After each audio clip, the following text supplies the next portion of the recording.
Almanya'nın Gelsenkirchen şehrinde şehir yönetimi Gençlik Dairesi ile düzenlemiş olduğu Her Çocuk Gülümsemeyi Hak Ediyor adlı kimsesiz çocuklara aile, çocuksuz ailelere de çocuk edindirme kampanyası düzenlendi.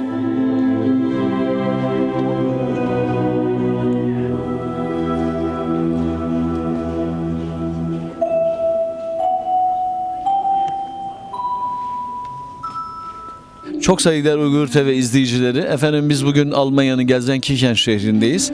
Burada bir tanıtım platformu oluşturulacak biraz sonra.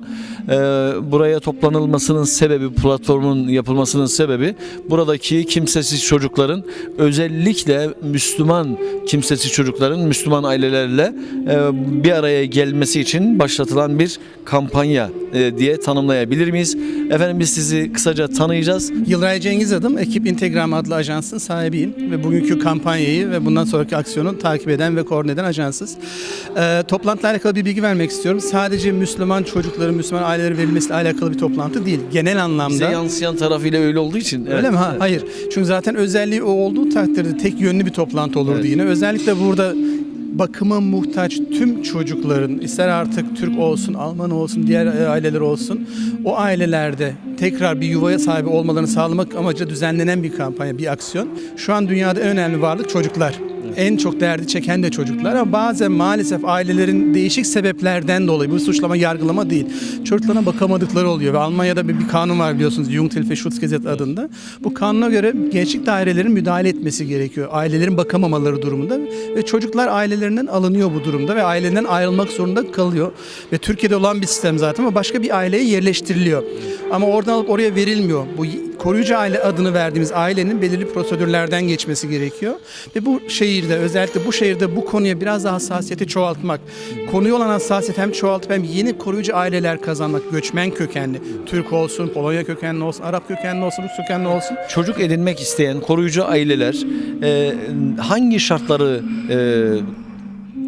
sahip olması lazım? Tabii bunu aslında Genç Dairesi daha net söylüyor. Ben bir kısaca başları söyleyebilirim size. İlk başta zaten bir başvuru gerekiyor Gençlik Hizmetleri Dairesi'ne. Ben böyle bir düşünce sahibiyim. Bakıma muhtaç olan bir çocuğun ailesi olmak istiyorum. Geçici veya kalıcı olarak çeşitli şekilleri var. O esnada zaten ilk görüşmeden sonra bilgi veriliyor Gençlik Dairesi'nde. Akabinde zaten belirli şartlar gerekiyor. Mesela yeteri kadar çocuğun kendine sahip olduğu yerin olup olmadığı. Evet. İkinci aşamada hala isteniyorsa ondan sonra işte bağlı belgeler gerekiyor. Bu belgeler sunuluyor. Ve ondan sonra çocukla alakalı bilgiler veriliyor. Evet. Yani finansal olarak garanti altında olması gerek. Bu ne demek? Çıkıp da her gün çocuğa 200-300 euro oyuncak alabilecek bir aileyi konuşmuyoruz burada. Evet. Yani çocuğun ihtiyaçlarını giderebilecek şekilde ki zaten Gençlik Hizmet Dairesi ayrıca destek veriyor. Maddi destek de veriyor. Ama bu maddi destek ön planda olması için ben pek detayına girmiyorum. Çünkü orada önemli olan çocuğun kendisi. Şefkate muhtaç bir çocuğun yeni bir aileye kavuşması. Ama maddi durumu da çok iyi olmayan insanlar devlet tarafından desteklenecek mi? Böyle bir program var mı? Bir insanın yeni bir çocuğa anne baba gibi yaklaşamayacağı. Zaten yani çiftler de alabiliyor, tek başına yaşayanlar da alabiliyor ama burada şartlar çok net ama. Yani çocuğu alırken ben bir çocuğu alayım da bir evimde bir bakayım mesajı değil. Und dennoch müssen wir feststellen, dass diese Wünsche nicht überall gleichermaßen zu erfüllen sind. Wir machen seit Jahren schon Pflegeaktionen für Pflegefamilien, um diese zu gewinnen, diese Aufgabe zu übernehmen. Wir haben die Pflege- und Adoptivelterninitiative einbezogen. Wir haben Pflegeeltern einbezogen, die Migrationshintergrund haben, um auch deren Expertise sicherzustellen. Was meines Erachtens auch jetzt sehr notwendig ist, aufgrund der Situation mit den Flüchtlingen. Ja, momentan haben wir ca. 250 Kinder in Pflegefamilien und wir erhoffen uns durch diese Veranstaltung eine neue Zielgruppe von Pflegeeltern zu erreichen, die bereit sind, Kinder aufzunehmen. Und dann wird die Zahl vielleicht wachsen. Wo sie dann letztlich endet, das wissen wir jetzt noch nicht. Aber wir hoffen eben, möglichst viele Pflegeeltern durch diese Maßnahme zu gewinnen. Also, es muss sich letztlich in dieser Familie die Bereitschaft finden, ein Kind aufzunehmen. Es müssen die räumlichen Voraussetzungen sein. Wir fordern ein polizeiliches Führungszeugnis. Und letztlich braucht man an Eigenschaften das, was jeder Vater oder jede Mutter mitbringt, wenn es darum geht, die Kinder gut aufwachsen zu lassen. Das gibt es in der ganzen Bundesrepublik. Also Pflegefamilien ist etwas ganz Normales im Bereich der Hilfen zur Erziehung, die von den Jugendämtern durchgeführt werden. Also das gibt es nicht nur hier in Gelsenkirchen, sondern in der ganzen Republik. Und es ist aber auch möglich, dass Familien, die nicht in Gelsenkirchen wohnen, vielleicht Kinder aufnehmen, die aus Gelsenkirchen stammen. Auch bereit sind, ein Kind aufzunehmen, das aus schwierigen Verhältnissen kommt oder schwierige Dinge erlebt hat und das Ganze auch mitzutragen. Also das können ganz normale Familien sein, das müssen keine Pädagogen sein, das können ganz normale Menschen in unserer Gesellschaft sein. Son 2-3 senede Gençlik Dairesi'nle birlikte özellikle göçmen kökenli ailelerin kurucu ailesi olması için neler yapabiliriz diye sürekli fikir alışverişinde bulunduk. Broşürler, afişlerle göçmen kökenli ailelere ulaşamadığımızı bildirdim. Kabul ettiler.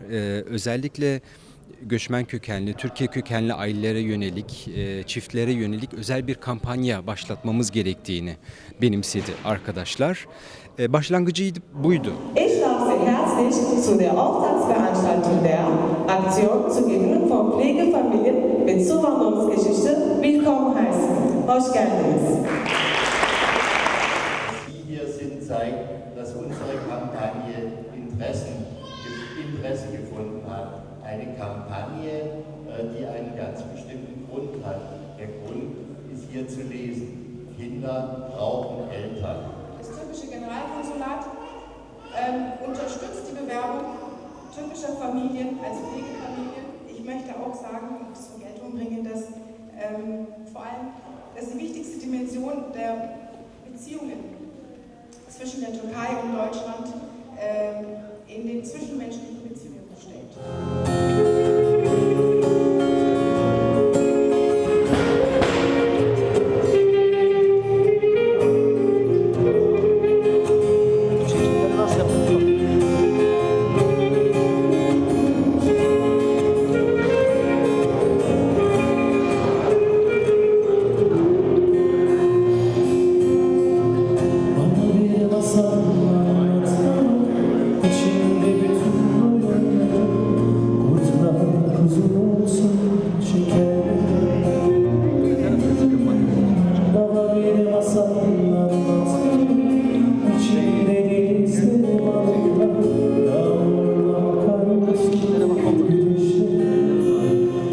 Biz Müslüman ailelerde biraz ön yargı var.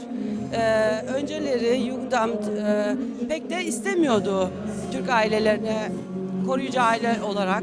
Ama şimdi tabii Suriye'deki çocukların da gelmesiyle beraber Türk ailelere eğilim daha fazla oldu. Yıllardan beri bu konuyla ilgileniyoruz. Vatandaşlara, camilerimize, derneklerimize, nelerimize, insanlarımıza buraya çekmeye çalışıyorduk. İlk defa böyle bir katılım görüyorum.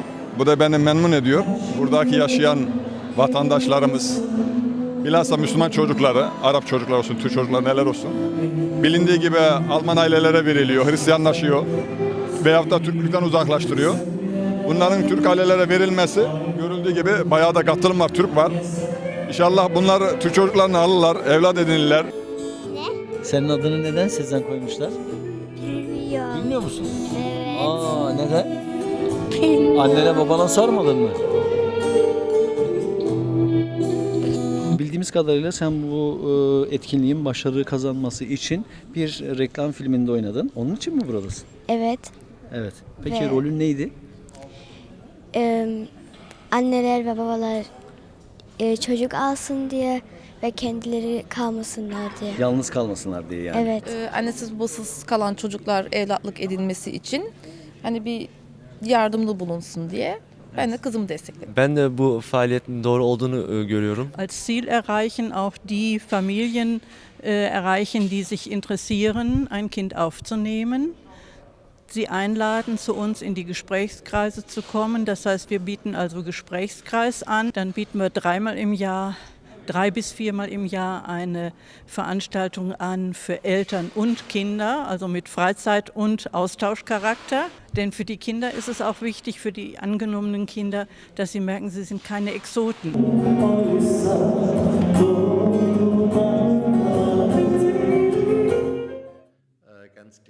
Kampanyaya Münster Konsolosu Pınar Gül'ün Kayseri ile resmi, sivil kurum ve kuruluşlarla beraber bilgi edinmek üzere vatandaşlar da yoğun ilgi gösterdi.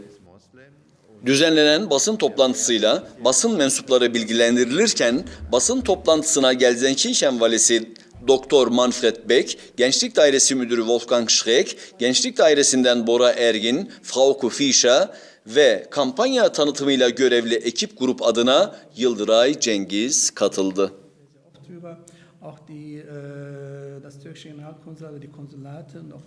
Das Ganze ist so gekommen, dass wir seit langem versuchen, Familien, die selbst zugewandert sind oder deren Eltern zugewandert sind, zu gewinnen. Wissen Sie, mein Schwiegersohn ist Muslim und ich kann sehr gut verstehen, dass muslimische Familien Probleme haben, wenn ein Kind aus dieser Familie in eine christliche Familie gebracht wird. Ich kann das gut nachvollziehen. Wir sprechen verschiedene Kulturen an, die wir einfach repräsentiert haben möchten, weil wir gerne erreichen möchten, dass wir ein Kind aus einer türkischstämmigen Familie in einer Pflegefamilie, die ebenfalls türkische Wurzeln hat, muslimische Wurzeln hat, möglicherweise, wenn die Familie muslimisch ist, unterbringen können.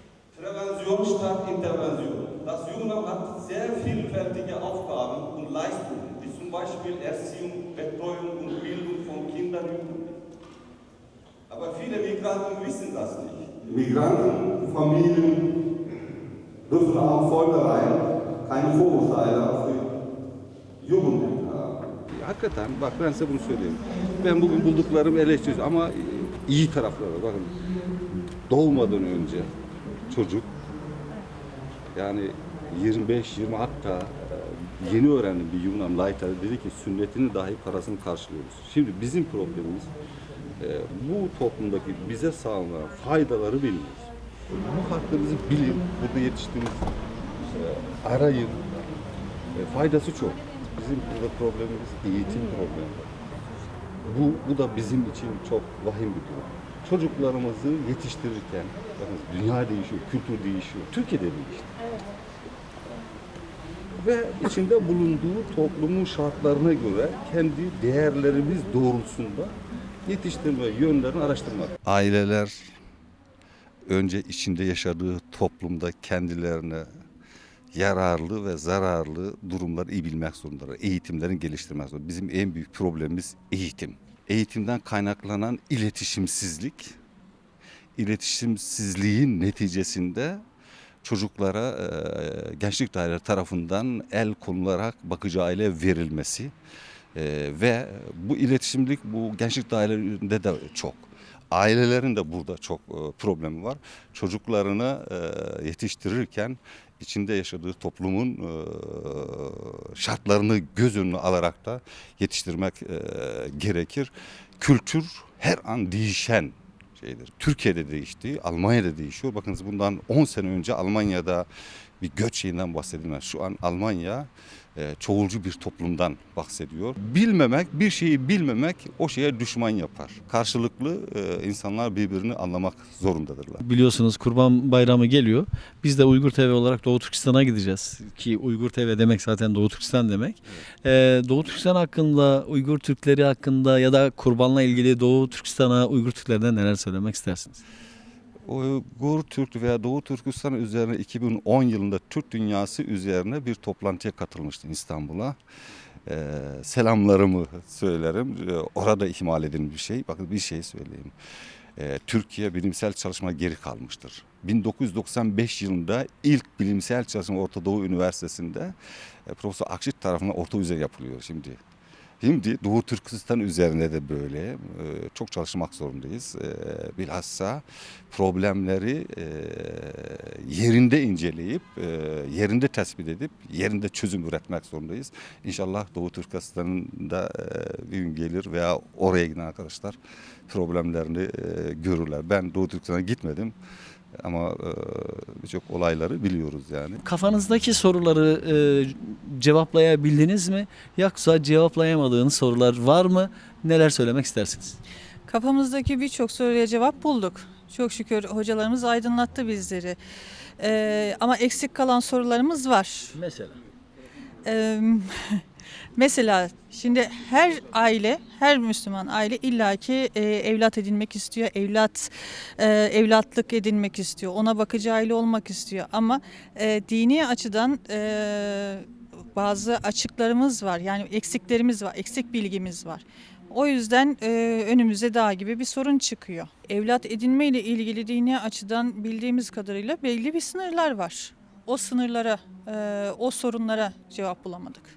Peki efendim. Bunu en kısa zamanda sorun cevabı bizimle paylaştınız mı? İnşallah. Peki, teşekkür ederim. İnşallah. Tabii çok saygıdeğer Uygur TV izleyicileri, biz Gelzenken'de yapmış olduğumuz yayın burada sona eriyor. Ümit ediyoruz dünyada ailesiz hiçbir çocuk kalmasın. Bugünün sloganı her çocuk gülümsemeyi hak ediyor. Öyle de olsun istiyoruz. Çocuklarımızın yüzü gülsün, çocukları olmayan ailelerimizin yüzü gülsün. Bugün çok güzel bir faaliyet gerçekleştirildiği kanaatindeyim. Ümit ediyorum amacına ulaşacaktır. Bizlerle beraber olmaya devam edin. Allah'a emanet olun.